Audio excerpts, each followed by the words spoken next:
Bonsoir à tous et bienvenue dans cette édition du journal. Sa couleur et son aspect ne sont pas des plus attrayants, mais le savon noir est toujours utilisé. Raison de sa présence dans les marchés pour satisfaire et vendeurs et clients, nous avons fait le constat. Poumon vert au cœur de Porto Novo, le jardin des plantes et de la nature est un véritable musée à ciel ouvert.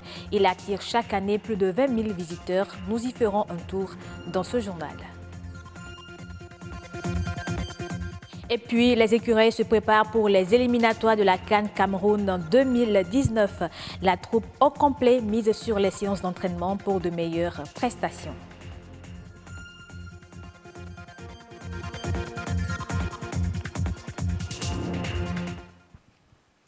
Il n'est pas si attrayant et c'est peut-être là toute sa qualité. Le savon noir, plus connu sous le nom de koto, est très présent dans le quotidien de bon nombre de Béninois. On s'en sert pour le bain, la lessive ou encore la vaisselle, au point où sa commercialisation est devenue une activité génératrice de revenus dans les marchés. Plus de détails dans ce reportage de Mathieu Sokenou et de Jennifer Sativi. Du savon fabriqué à base d'extraits végétaux. Le koto, encore appelé savon noir, est reconnu pour ses vertus. Sa composition varie d'une région à une autre. Il y a 3 types de savon koto. Si on vient au Bénin, on a 2 types. La première est préparée avec de l'huile rouge, que nos mamans ont toujours fait depuis très longtemps. L'huile rouge, l'huile de palme. La seconde type est préparée avec de l'huile de palmiste. Et la troisième est préparée avec l'huile de coco qui vient du Ghana. Nous allons nous approvisionner au Ghana, mais nous allons à Adja pour acheter le savon noir fabriqué au Bénin. En dehors du bain, le savon koto est également utilisé à d'autres fins, ce qui suscite une forte demande. Moi, je me sers de ça pour laver mes pains vistos sur terre, les wassili. Puis je lave mes cheveux avec. Après avoir lavé les cheveux avec du shampoing, vous pouvez prendre ce savon à l'huile rouge et laver les cheveux. Ça démêle les cheveux aussi. En dehors des Béninois, nous avons beaucoup de clients étrangers qui s'intéressent au coton.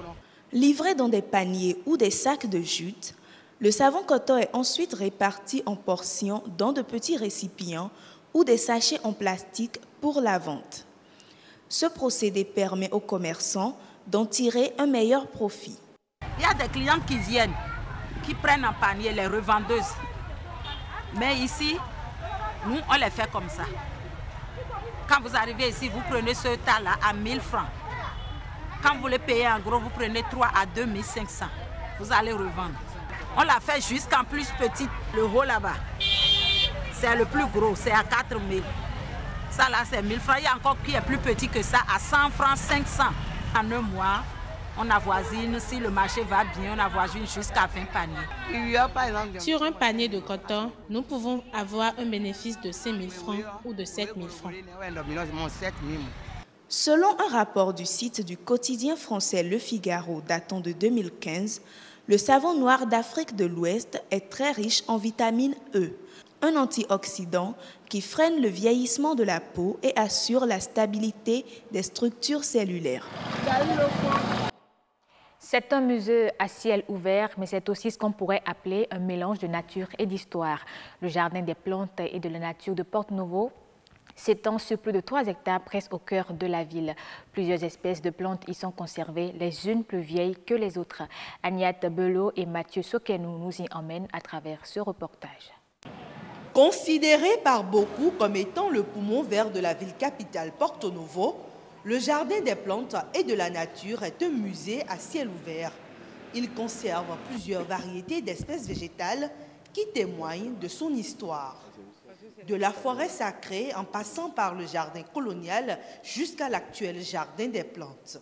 Le dernier inventaire qui a été fait dans ce jardin remonte à 2012 et nous a révélé plus de 330 espèces végétales, et ce qui est conforme exactement à l'inventaire de 2005.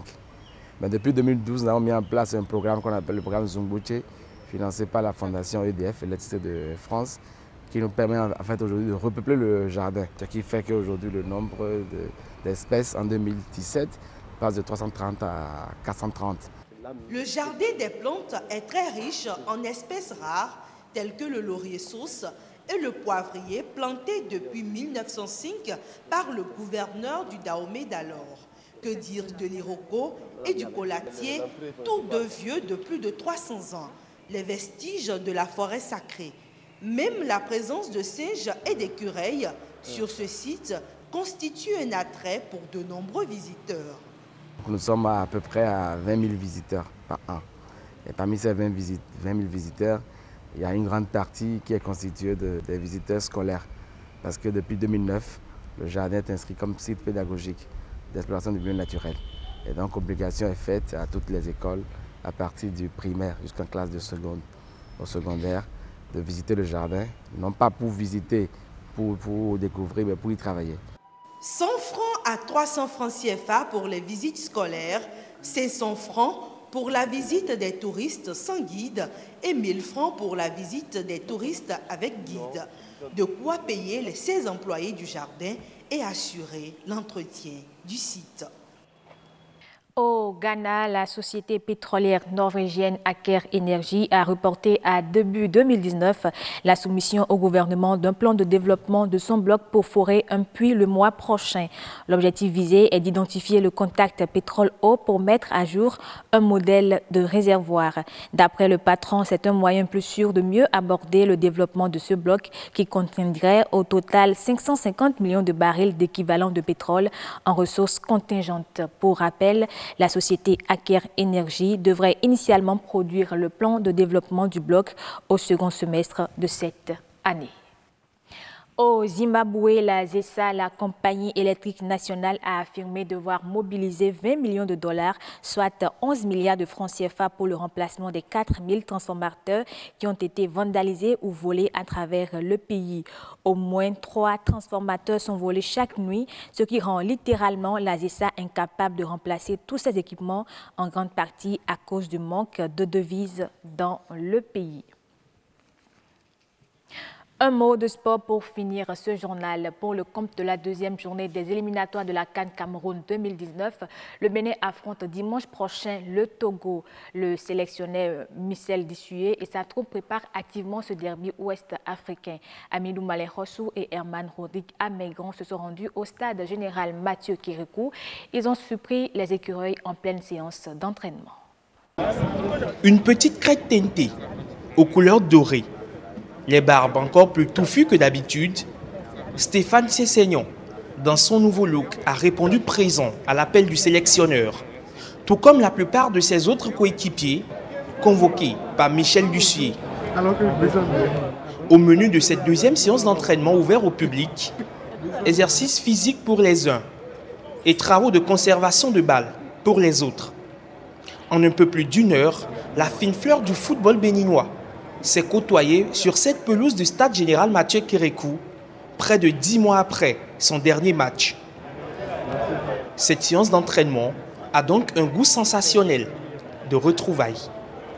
Je suis arrivé hier soir, là je vois que tout le monde a le moral pour aborder ce match capital contre le Togo. Donc je pense que tout le monde a le moral, tout le monde est en bonne santé. Et je pense qu'on va rester là-dessus pour essayer de faire un bon résultat au Togo, même si ça va être compliqué, mais bon.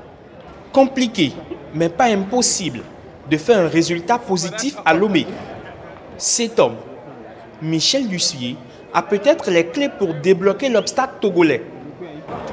Lui qui a été un homme providentiel pour Michael Poté, qui garde de lui une très belle image. Non, ça me fait plaisir, c'est vrai que ça me fait plaisir. Déjà d'un côté professionnel, sur le terrain, c'est vraiment quelqu'un que j'apprécie beaucoup.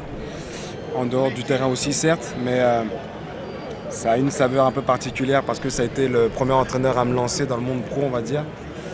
Donc voilà, maintenant, voilà, tout ce qui s'est passé avant, c'est un nouveau départ, un nouveau challenge. Et essayer de rééditer ce qu'on a fait en 2008, ça serait vraiment bien. Entre 2008 et 2010, l'ancien sociétaire de Cannes avait déjà dirigé l'encadrement technique des écureuils, avec à la clé une 3e participation à une Coupe d'Afrique des Nations. Depuis, le Bénin est toujours à la quête d'une 4e participation à une phase finale de Cannes. La génération de Stéphane Sessignon qui semble proche de la porte de sortie, veut tout donner pour l'arracher. Michael Poté l'assure, il a droit dans son viseur Cameroun 2019 et cela passe par un bon résultat au stade municipal de Lomé dimanche prochain. Je ne pense pas à ce qui s'est passé et on va essayer de mettre le maximum d'ingrédients pour essayer de faire le meilleur match possible. Et ça, par contre, je sais qu'on va tout faire pour. Pour cet après-midi, c'est fini. À l'unisson, bras dessus et bras dessous, ils militent pour une même cause. Les séances vont se succéder. Togo-Bénin, c'est dans 5 jours. Fin de ce journal. Merci de l'avoir suivi et bonne suite des programmes sur BB24, la chaîne de développement.